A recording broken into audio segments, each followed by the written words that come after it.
I'm opening today with something that I know each and every one of you has been told your whole life. You've been told your whole life that it is better to give than to receive. You might have heard it in church. You heard it at home. You saw it modeled by women around you who gave endlessly and quietly and called it strength. And many of you have built your entire approach to love around that thinking. Give more, need less, be the strong one, be the one who holds it all together. And you got so good at it that you stopped noticing what it was actually costing you, what it's costing you personally, and more importantly, how that thinking has impacted your relationships. The idea of it being better to give than to receive was never meant to be a relationship strategy. And today we're talking about what happens when a woman who was taught to give everything never learned how to receive anything and what that thought pattern's been doing to her love life. Hi, I'm Dr. Tiff, your relationship transformation coach. I've spent the past 20 years working with high-achieving women just like you who are crushing it in every area of their lives, everywhere except their relationships. And look, I get it. Finding the one ain't easy, and relationships are hard. But you know what's even harder? Cycling through the bad ones, or worse, staying in relationships when you already know they're not a good fit. You want a relationship of ease, uncomplicated, someone to love you down, but instead you've been suffering through bad dates, sexual incompatibility, and someone who might be good for somebody, but not for you. And if we're really being honest, you know that deep down, the work that really needs to be done starts and ends with you. If you're done wasting time in dead-end relationships and sick of looking for, chasing after, or trying to convince somebody to be the one, and you're ready to become the one, then baby, you're in the right place. So prop your feet and let's clink glasses, because I'm giving you the tea and the tips to fix your relationships. Let's go. Well, hello. Welcome back to Fix Your Relationships podcast. I'm your host, Dr. Tiffany Davis Henry. You can call me Dr. Tiff. And I want to start with something that I think a lot of us don't fully recognize because it's so woven into the way we move throughout the world. Many of us have been hustling for love. You know, that's one of my favorite topics, hustling for love. Many of us have been hustling for love, approval, and even validation our entire lives. Not intentionally, not consciously, but if you think about it, I bet many of us will be able to see it. Some of our friendships, a few of our romantic relationships, each and every situationship we've been in. Even on the job, you walk in with the belief that you need to prove yourself worthy of staying or being accepted or worthy of being hired or loved, whatever it is. That if you are more helpful, if you're easygoing enough, if you're able enough, low drama enough, low maintenance enough, maybe they'll stay or they'll love you or they'll see your worth or they'll want to hang out more or they'll put you first. And you got really good at this particular hustle. You learn how to read the room, how to sense what everyone is going to need before they even ask, how to make yourself useful so that your presence felt more valuable, how to shrink when you were being too much, how to expand when they said they needed more from you. You became whoever the relationship required.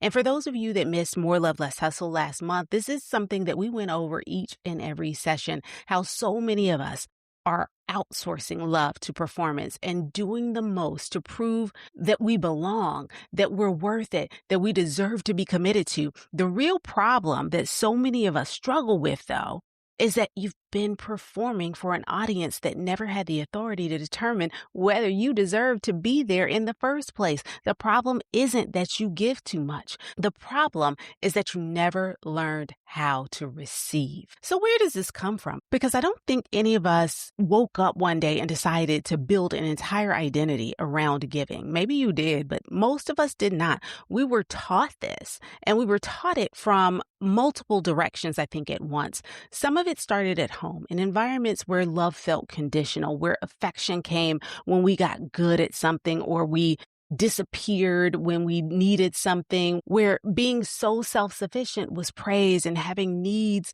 made you a burden. So you stopped having needs. You stopped expressing your desires. You stopped asking for attention. You stopped asking for help. You learned to compress your desires down to a size that was easy for everyone else to handle. And giving became the only love language that felt safe because it kept you in control of the dynamic. Some of it might have started for you in friendships where you were always the one who showed up. You were always there. You gave more than you got. You always had to be the strong one, the reliable one, the one who didn't need much. And that became your identity before you even realized it was a role you've been assigned. And some of this comes from, and I think this is the one that really we should probably sit with a little bit more. Some of it comes from faith because Acts 20:35 records Jesus saying, "It is more blessed to give than to receive." That is true.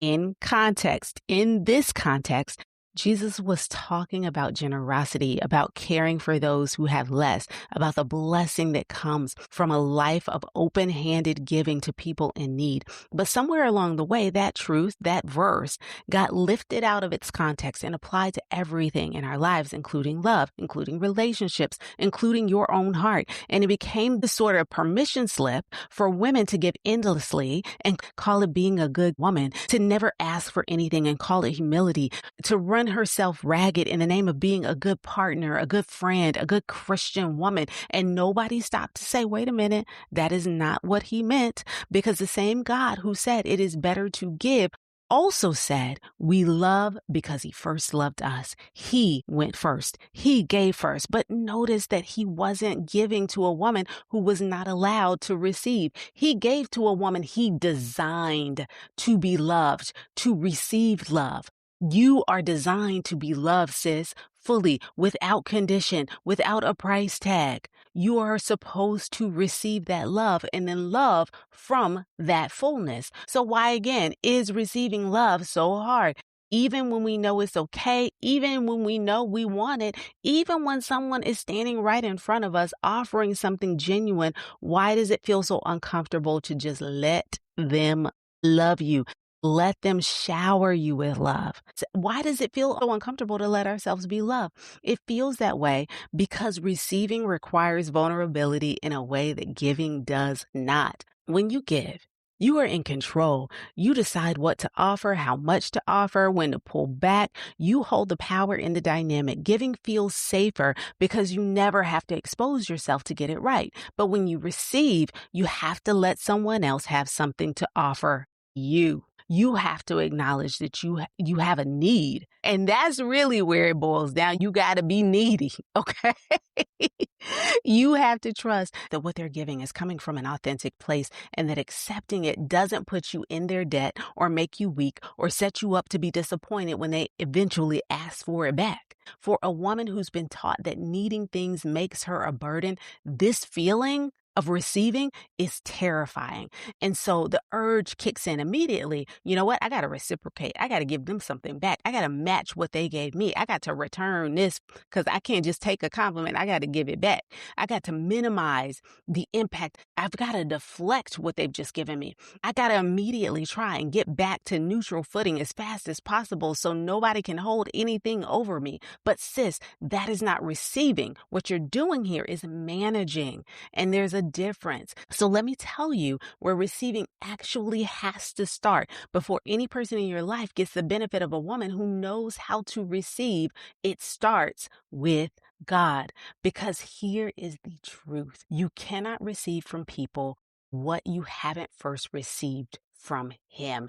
If you don't believe you are worthy of love at the source, if you haven't sat with what God says about you, let it stick, let it penetrate, and let it change how you see yourself, you will deflect it from people every single time. So the practice starts there in your quiet time, in your prayer time, in your devotion, not showing up to God with a performance or a to-do list, but sitting still long enough to receive what he already decided about you before you fixed anything, before you healed, before you became anything.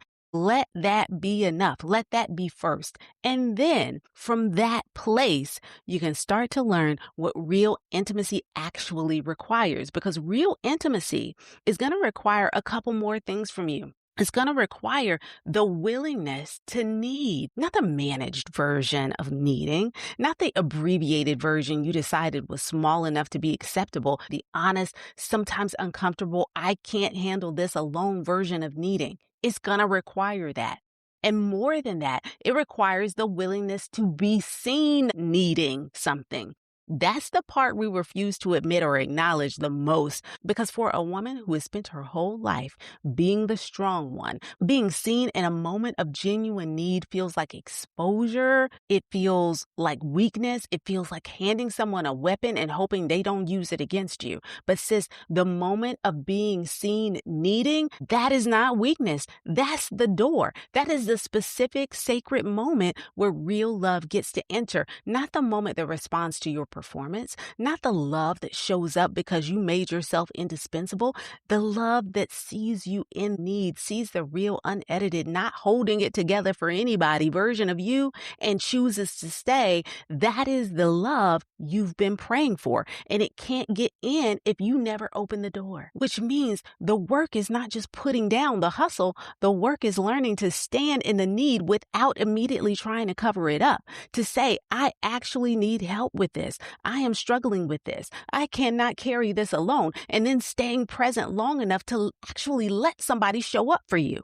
And when you do this, when they show up, when someone meets you in a genuine moment of need and offers some real help, the last piece is sitting in the gratitude of it. Not calculating what you might owe them, not immediately returning the favor, not minimize what just happened, but receiving, letting it be what it is, letting it mean something, letting it land and stick to you. That is what love actually feels like when it's not a transaction. And it might feel strange at first. It might feel suspicious or uneasy, like too good to be true, like you must have missed something. You didn't. That is just what love without a performance requirement feels like. And you were always meant to have it. You just have to let yourself, give yourself permission to have it. 1 John 4:19 says, we love because he first loved us. How many times have you heard that? I remember the thing that this verse reminds me of is of the little song that we used to sing in church. Oh, how I love Jesus because he first loved me. Because he first loved us. He loved first, not because we performed well, not because we earned our place in his presence through consistency and service and good behavior, not because we gave enough to deserve it. He loved us first before we did anything. That is the order God established. Receive, then love from that abundance, love from that fullness. And that completely reframes what love is supposed to look like for us. It's not a transaction, not a performance. Not something you earn by being good enough. It is something that you receive first and then give from that overflow. This completely reframes the way we understand love if you think about it. Not just God's love, but the love we're supposed to have for ourselves and the love we're designed to receive from other people. Some of you know, if you've been listening for the past couple of weeks, you know that I wrote a book, and this is one of the things, this whole concept that we're talking about today is one of the things that lives inside of it. This idea that you were never the problem, that you never had to earn what God already decided was yours. As we get closer to the launch of the book, which is going to be later on in the summer, late July, early August, you're going to hear me talk more and more about this because it's important to me that we move away from the idea that we have to jump through all of these hoops and do everything perfectly if we want to receive love, when the idea of earning love is never what God intended for our relationships. You earn a salary, you earn a reward, you earn trust. You don't earn love. Hey babes, taking a quick break to talk to you about the One Within 30-Day Reset, my one-of-a-kind guided journaling experience.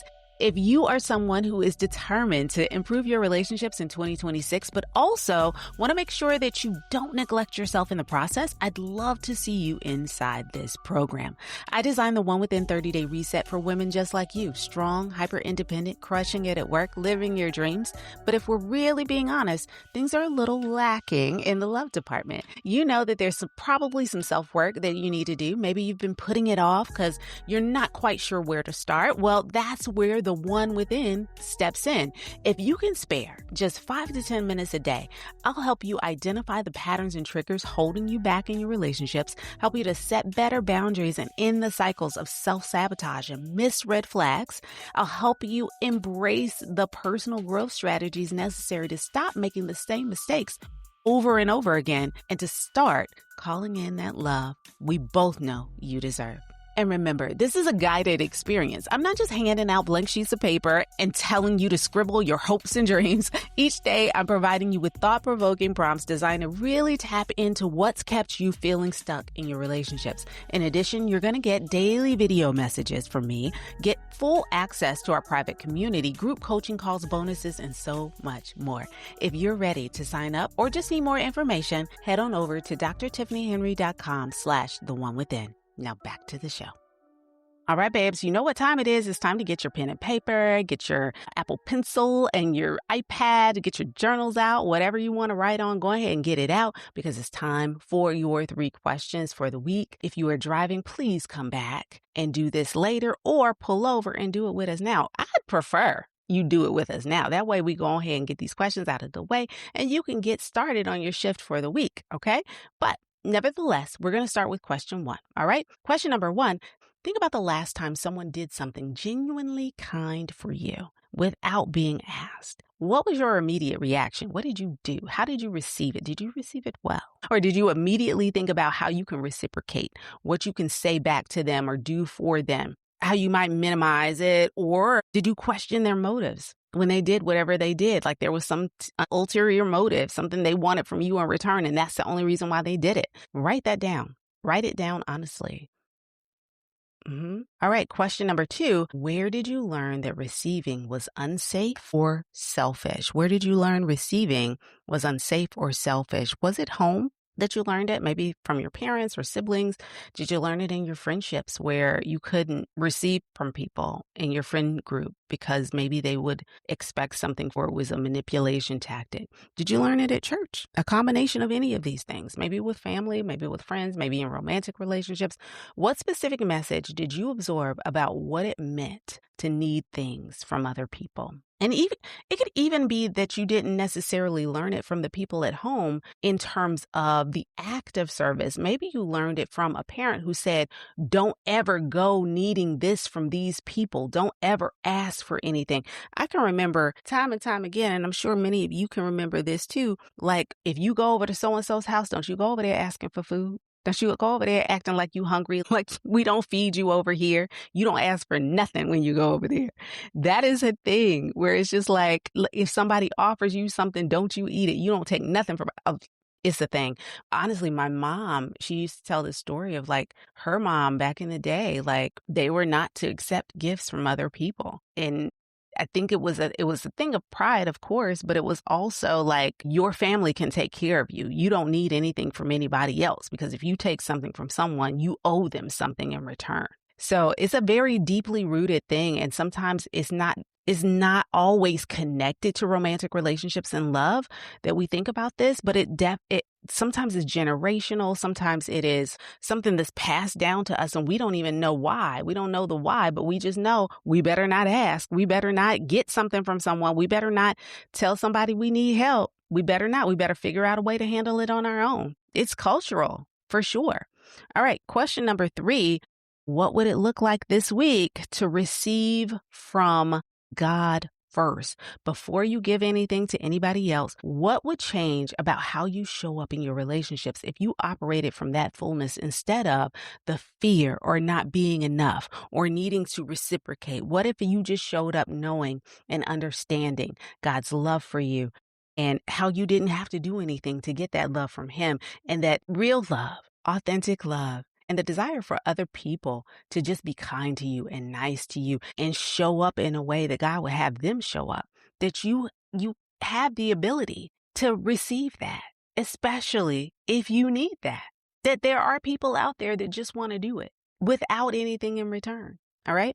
All right. So here's your one small shift for the week. You guys know every week we go over one thing in addition to these journal questions and the things that I want you to write out. There is one little shift that I want you to take into consideration and try and do over the next 7 days. Generally, it is not a big deal. It is not a huge thing. It's one thing, but it is the one thing that gets you one step closer to the goal that you have in mind. So over the next 7 days, I want you to become more cognizant of how people show up in your life, how they try to show you love and appreciation. And I want you to let that love land. I want you to let it stick to you without immediately doing something about it.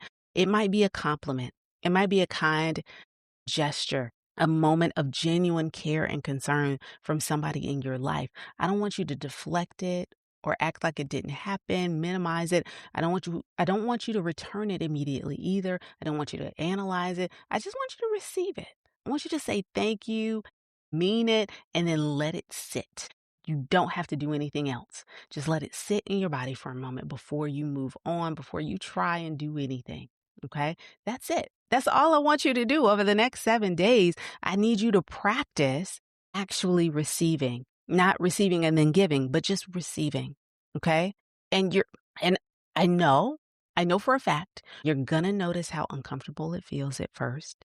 You're going to feel that urge to reciprocate, and that urge to do something is going to start bubbling up for you. I want you to clock that feeling, but I do not want you to do anything about it. Just notice what comes up, because what comes up, that's the work. That's the thing you got to work on. And that is exactly where your work with the One Within 30-Day Reset begins.